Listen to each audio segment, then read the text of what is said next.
And today we have a special guest, my good friend and longtime colleague, David Hayward, who is a real property expert and appraiser and has been doing property valuations for us for many years. We've had a long... 34 years. 34 years, yeah. A couple of years. And, everyone's always interested in what's happening with the real estate market. Mm-hmm. Because a lot of you folks have homes or buildings, and you never quite know what it's worth until it sells. But David's on the front line out there seeing what's happening to values. And so David, in your experience these days, are values going up or are they going down?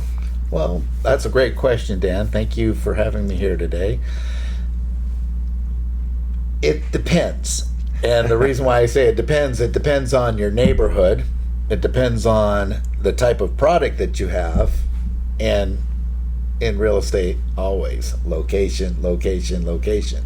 But it does depend. So, for example, I appraise all types of properties. So the commercial market, for example, apartment buildings are going up. Industrial buildings are going up, but retail is going down. As you can see, the industrial market is booming right now because Amazon and companies like that are having these huge warehouses, putting all their goods in the warehouse and delivering it. You can call up Amazon, and the next day you have what you ordered, and that's hurting retail. So retail space is going down because of that. Another thing that, as you can see in the market, is interest rates. Your dollar doesn't buy as much as it used to, and it costs more with the higher interest rates. So I have seen that the market is going down a little bit, but once again, it just depends on where you're at, what type of product. So it's different. And when I do my inspections and my reports, it's only good, it's a snapshot, so it's not good for years. That's what it is as of that day, and then it goes forward. The next day the market could totally change. A natural disaster, for example, will have a huge impact on the market. COVID had a huge impact on the market, so it just depends on what's going on. But I see right now that the market is kind of going down a little bit. We'll see what happens in the future, but real estate's always a good avenue to put your funds, because you have the depreciation for taxes and the appreciation. So that's where I would highly recommend some of your nest egg.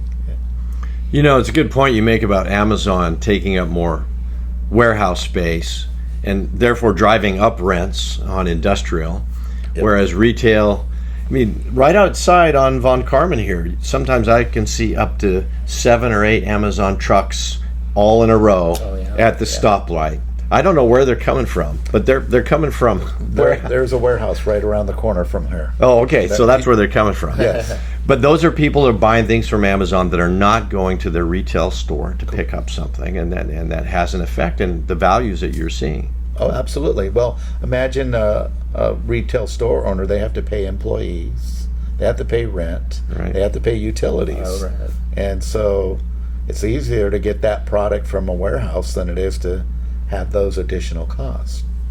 But, there are retail spaces that are necessary. For example, I need to get a haircut. Well, Amazon can't give me a haircut, or for now. Or a cup of coffee. Maybe you want a cup of coffee. Right. So, there is a need for retail space, but it isn't like it used to be. I have seen huge shopping malls just completely deserted. Ghost towns. Oh, yeah.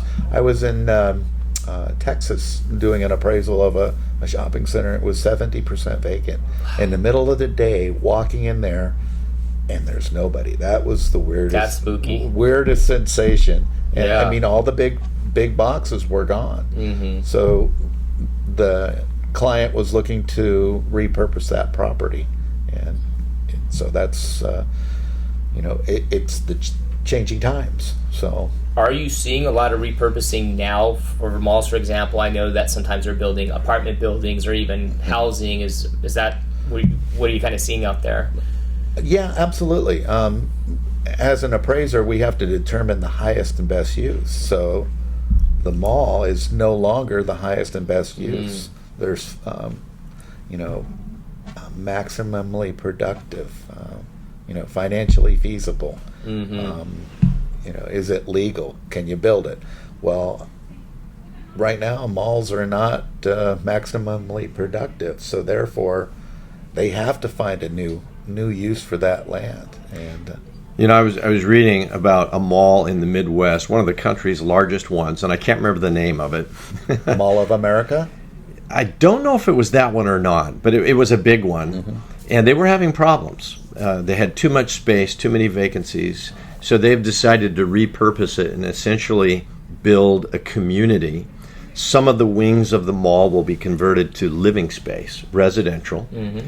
They're going to have a gym. They're going to try to make a mini city of it. So you move in, you live there, you can buy or rent, and there'll be a fresh market and trying to bring other retail that's necessary, like you're saying, together with all kinds of amenities. And they're trying to just convert what used to be just purely retail shopping into a living environment, because they can't just get retail tenants there anymore. Absolutely. It makes sense, too, especially when we're talking about Amazon, because literally if you're across the street, and that's what I was seeing this was over here in Santa Ana by one of the gyms that I go to, and they built the apartments in the parking lot, and that wasn't being utilized. So now you can quickly walk to go get your groceries or hit the gym or go get that shirt at Macy's or whatever it is. And that shortens the commute time where, maybe you're going 10, 15 minutes to the local grocery store and then you're going here. So that kind of makes sense in terms of speed, where Amazon, some of the times I think you get your products like that day. I'm actually overly impressed. Wow, I can get it today. Get it today and save that time and your gas and everything like that. So you have to be quick. I feel like that's in the retail space, just from what I've been seeing out there. Get it today, return it tomorrow. Yeah. I don't think they want to hear that. So no, they don't want to hear that. So David, there's really no better appraiser out there than you are. Well, in my opinion, in my humble opinion.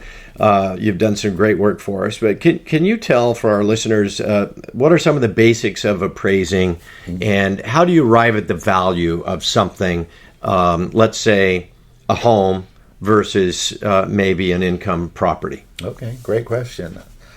There's without giving away too many tricks of the trade, just real on a basic level. Go to Zillow. I mean, if that's what you really want to do. However, Zillow and other companies like Zillow don't take into consideration if you've remodeled your home, or they can't see the view, that gorgeous view that you have in your home, or they can't see that you've done a remodel. And so there's a number of things where looking online, that'll give you a good idea of where you might be.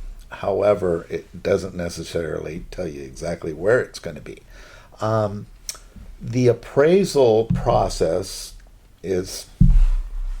has three approaches to value. There's the income approach. If it's a rental property, you look at the income that you get from your property.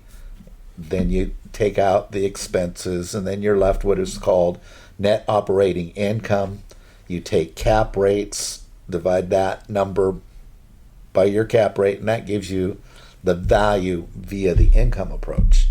The sales comparison approach, you look at comparable sales in the immediate area, similar.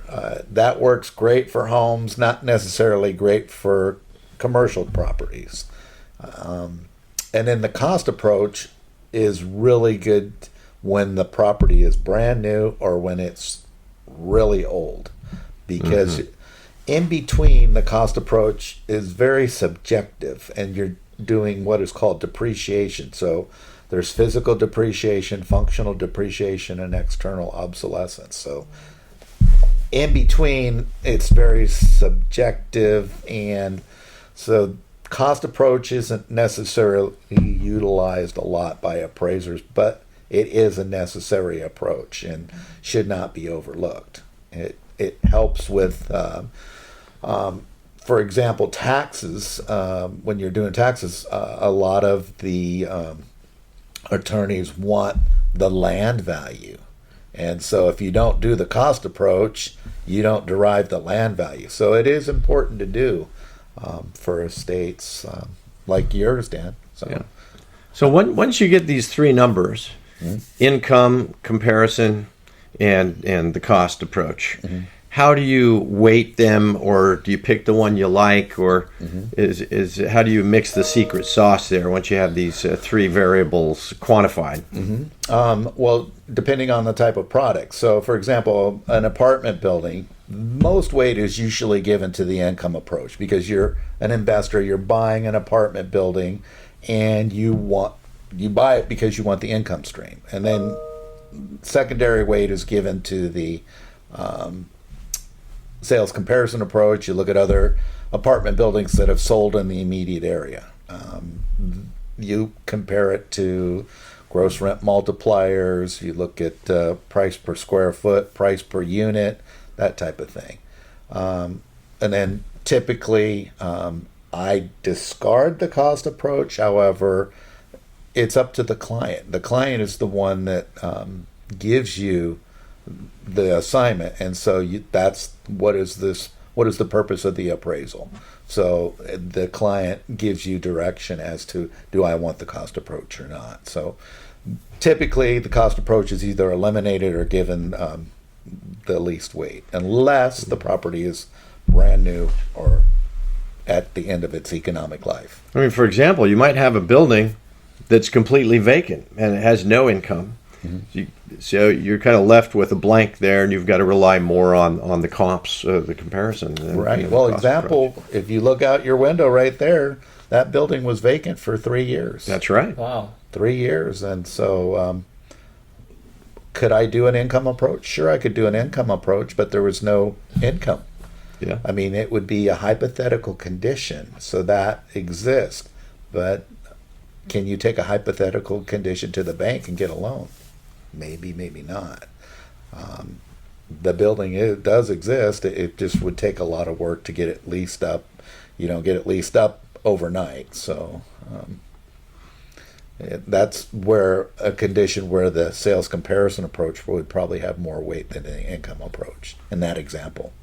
I would also say that David's cost for his work is very reasonable. I'm not going to put you on the spot, but he's quick, efficient, accurate, and very friendly guy, very knowledgeable, and also very, very, I would say the rates are definitely very competitive. So maybe you could share your contact information for our viewers. Well, I appreciate that. Well, it's convenient because about I'd say 10 years ago, my office was destroyed by a fire, and I called up Dan and I said, "Hey, do you still have space?" And he says, "Absolutely, I'd love to have you here." So I'm actually in Dan Hales' office building at 2372 Morse Avenue in Irvine, and I can be reached at 714-390-6232. That's my cell phone. Call anytime.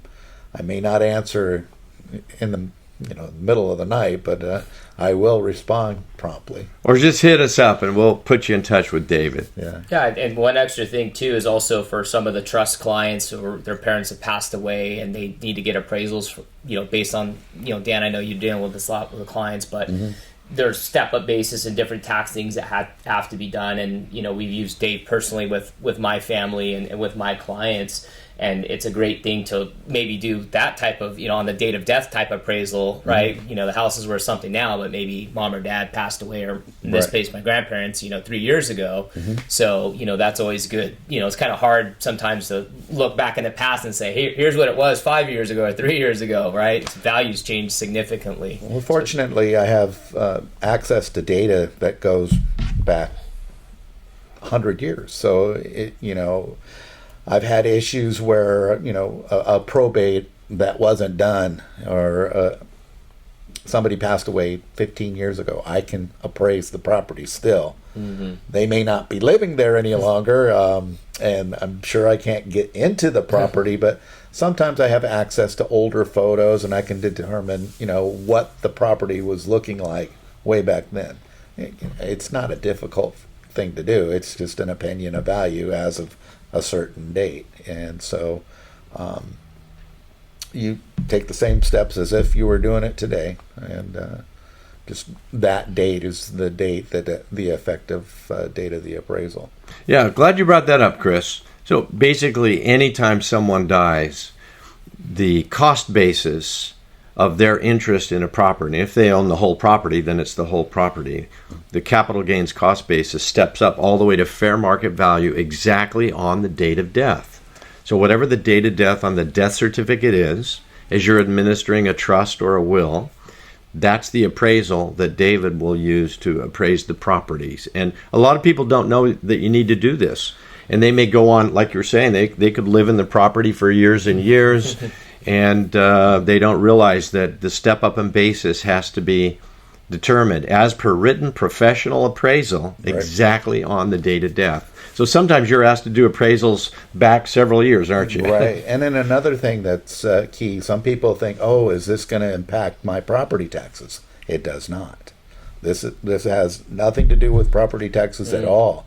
The assessor is the one that appraises the property for property taxes. So when I do my appraisal and bring the step-up basis, it does not impact your property taxes. So your appraisal's private. It can be used for taxes with the IRS, but the county, they don't see it. They have their own valuation and their own little dudes that drive around and appraise values on their own. The only time that the assessed value changes is when there is a transfer or when there's an addition to your home. So that triggers a reassessment.